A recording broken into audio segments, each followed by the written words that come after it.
Alright, welcome back to the advanced defending.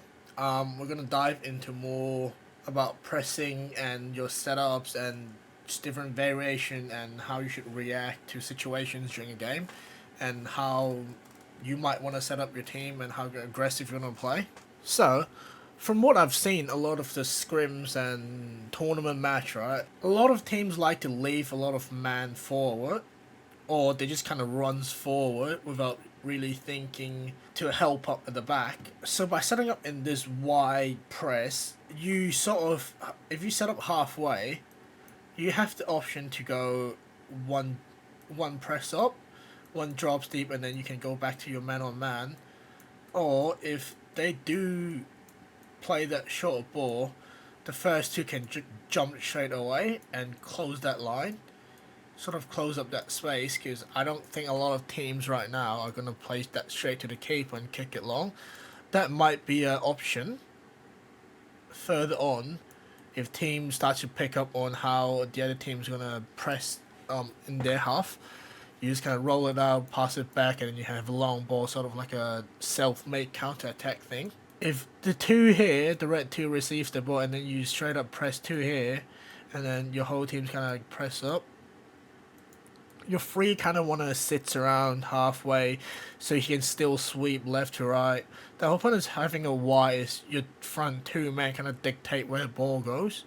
So if that two kind of cut off that line so he can't place it across, and then the four steps up a bit, maybe block that keeper pass or just drop dips a bit, depends on how this two is reacting. So you have to always constantly read the game and read the other team's player. He either comes up, block this pass back, or he blocks that.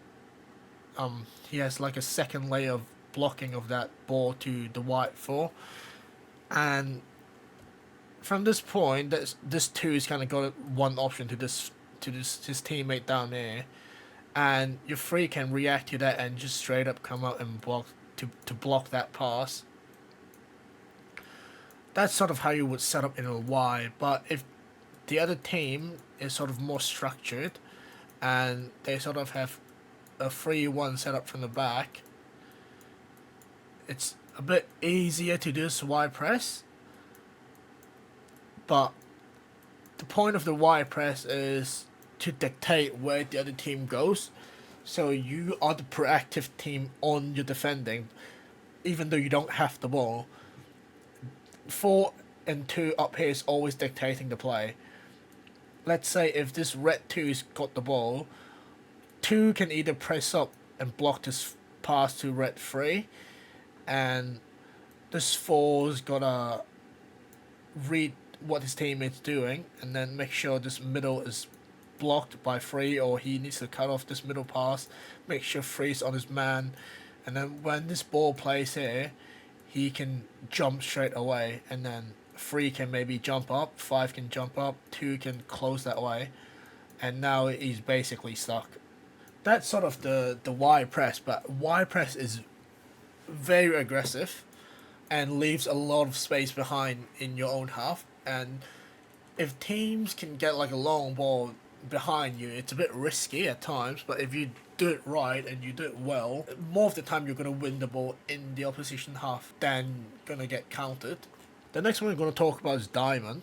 Probably the most common formation you're going to see out there. It's a 1-2-1. I think a lot of people might have seen it anywhere. Five-a-side like videos, just basic five-a-side is going to mention 1-2-1. It's the most balanced one because you get your front man, your target man as a like first line of defense, and then you get your two on the side, basically sort of matching what the other team's doing. Even if the other team's playing a 2-2, it's still balanced. This front man's kind of like moving left to right, just following the ball, and then if this plays here, and then this three is not moving, he can't come across quick enough. Your 4 can push up, 5 comes there, and then 2 can drops back. So 1-2-1's the most balanced one, even though if, a very big if, the other team plays a 4-0, you still have a good balance on defending. Even though they've got no one up here and they used to like try to use their movement to like drag you up, like 5 run in, 3 switch, whatever, you're still gonna be in a good you're still going to be in a good and balanced shape to defend. With 1-2-1 or diamond, you are more. You've got more option to choose if you want to press or if you want to sit. Because if you press, you can press as a diamond, like you still pick up your man. Or if you want to sit, you can just sit in a zone. And if you don't want to do man to man, you can just sit in a zone right here and do your diamond shape. You can still keep it. Like you can still keep your defense like very solid. Or if you want to do a little bit of hybrid of like a 1/3 press or a quarter press, what I mean by a quarter press is that you sit here. You start off by sitting a bit higher. You don't sit all the way back. You sit a bit higher, and then when their team sort of like start moving up the pitch, once they've get to like 1/3 of their half, like the final third of their half of your final third, you start your press from here. So the other team might not expect you to press there if they're less like knowledgeable about what the other team's doing. So you could just start sitting here, and then once they've got to this line, you just start putting pressure on it. So yeah, 1-2-1's the most interchangeable defending shape that you could do.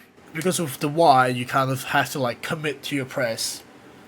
But with 1-2-1, you can just sit, or you want to press, or you want to go zone, or you want to go man to man. It's really like interchangeable. The last one's gonna be 2-2 until we talk about fly, which is interesting in rematch because it's very different in rematch than to futsal.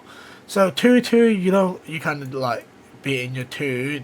Also depending how the other team's setting up, it's a bit vulnerable in your middle space because you kind of set up in a 2-2, and this middle space just open, and you can get stretched out really easily, and you would have no one in the middle. But if you do your 2-2 well, and if you're like a not very aggressive team, you just kind of sit here with a 2-2. It's kind of hard for the other team to break you down because you've got your numbers at the back. It's a bit of a parking the bus kind of formation for 2-2. Personally, I've never played for any team that actually plays a defending 2-2. So I can't really give much insight about that. I wouldn't do a 2-2 just because of how exposed you are in the middle, and you never want your middle to be exposed in any way. Right, I've left out a triangle press. What a triangle press is what I kind of interpreted recently. I've learned that recently, and it's sort of like a 1-2-1 press. It depends on how the ball travels. So let's say something like that happens, right? Ball comes to the side. Normally in the Y press, you kind of dictate that ball comes here and you come here, and then your four is kind of sweeping. But you start off setting up in literally a triangle. If ball comes here, 2 comes up, 3 press up. So it's interchangeable now. Before it was like that, and 4 just stays here. But now, since you set up in a triangle, 2 comes up, 3 kind of blocks, like interfering with this pass back, and then 4 kind of drops deep now to create this second triangle. So if the ball comes back, normally you would think 3 kind of like comes here and then 2 comes here and like block that pass, but no, 2 kind of stays around, 4 comes up here, 3 kind of limited that option, like you block that pass now, since the ball, you let that ball come through, and then you block that pass, 3 block that pass, and then 2 drops back in. You have that third triangle to remain your triangle shape. If the first ball comes to 5, 4 comes out, 3 there. Now 2 has to drop in, so basically the far side player has to drop in instead of one player sweeping down here. It's very interchangeable and needs to be well coordinated. If not, it's like something like that play's gonna happen. 4 comes up, 3 doesn't know what the fuck he's doing, 2 still think he's there, and then 4 make that run now he's through. So the two flankers has to be aware of where the ball goes and what they need to do. Once that ball's traveled from the middle to one of the side, the other has to drop in. If he plays it back, he has to come back out. He needs to drop in, and then this free needs, like, the top guy needs to know where he's blocking. So that's sort of the triangle press. So now that we've covered the press, let's talk about sitting and how deep you want to sit. If you're a team that likes to just defend your goal and like hit the team on counter, you kind of want to like soak up pressure. So you want to sit kind of deep, just maintain your shape. You don't want to like let the other team pull you out and then you're like in a straight line. Then there's no point of sitting because you're now just a line. It needs to be very well structured, very well drilled into your players. Let's say ball comes out here. This two has to be on his man as soon as he gets a touch, basically having him no time. Let him have no time on the ball, and then this three needs to drop back in. And since the ball's on this side now, 4 needs to tuck in a bit, and then 5 pushes up. And from diamond you go into a square, ball comes back out, you transition back into a diamond, ball comes to the other side. Same thing happened, but opposite side you become another square. Or if you set up 2-2, then you get fucked in the middle. I'd say sitting is more for a zonal defending team. I would like, it works for man on man, but it gets a bit chaotic when there's so many people running around in such a tight space. Is if you're man on man sitting team, like if that ball goes, just runs in, just run, like you follow your man, he comes up and then these two get confused and then he's making another move, man. He thinks he needs to track this number 3 and then now 4 is open. So I don't really recommend like a man on man sitting back team. I'd say like, if you want to sit, kind of play zone now. If you want to press, do man on man. Well, now we've covered the press and sit. Here comes the fun one. Defending the 5th player or fly. Because keeper can have unlimited touch in rematch, you can use him as a player. Normally, defending fly, you sit because numerically you are down 1 man. They've got 5 players, you've got 4 and a keeper, so it's always a 5v4.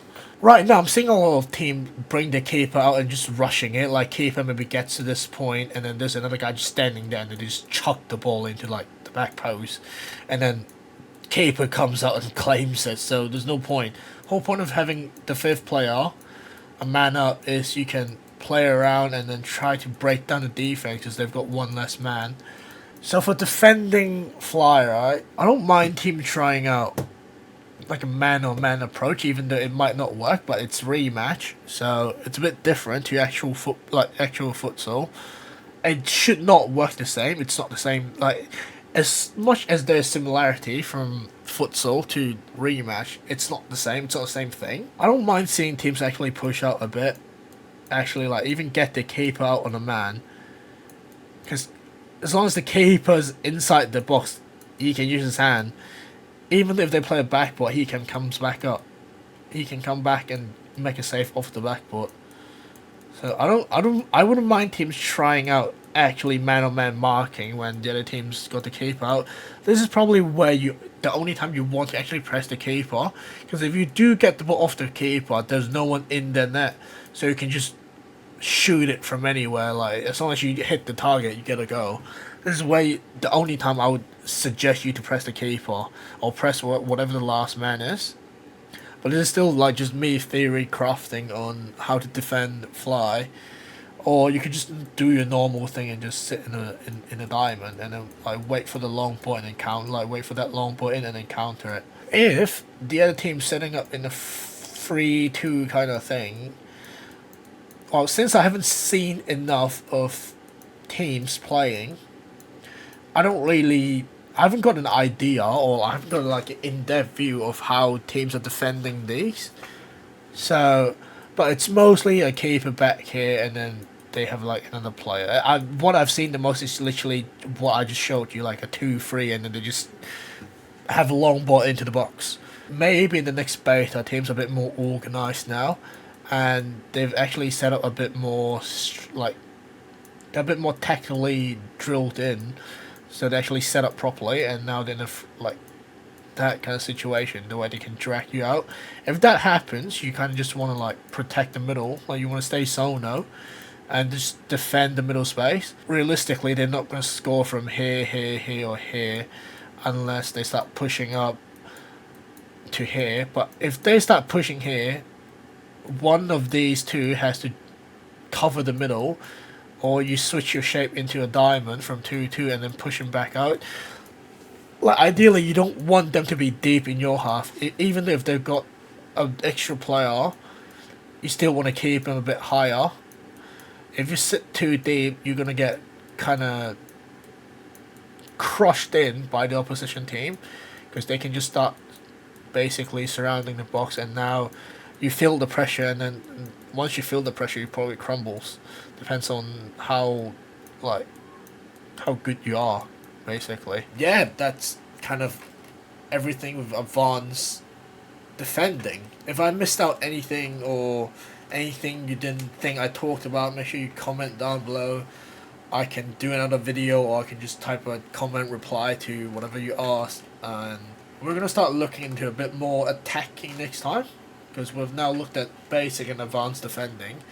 We're going to start looking at basic and advanced attacking in the next video, if I don't do another VOD review or VOD analyst before that.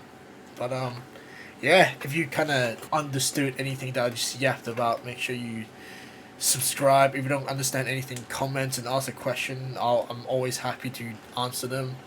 And if you like the video, make sure I don't just show support really. Let me know if I should make a Discord for video suggestion and stuff, or like just kind of, you know, anything technically, or just have a fucking chat. But yeah, that's about it today. I'll see you the next video.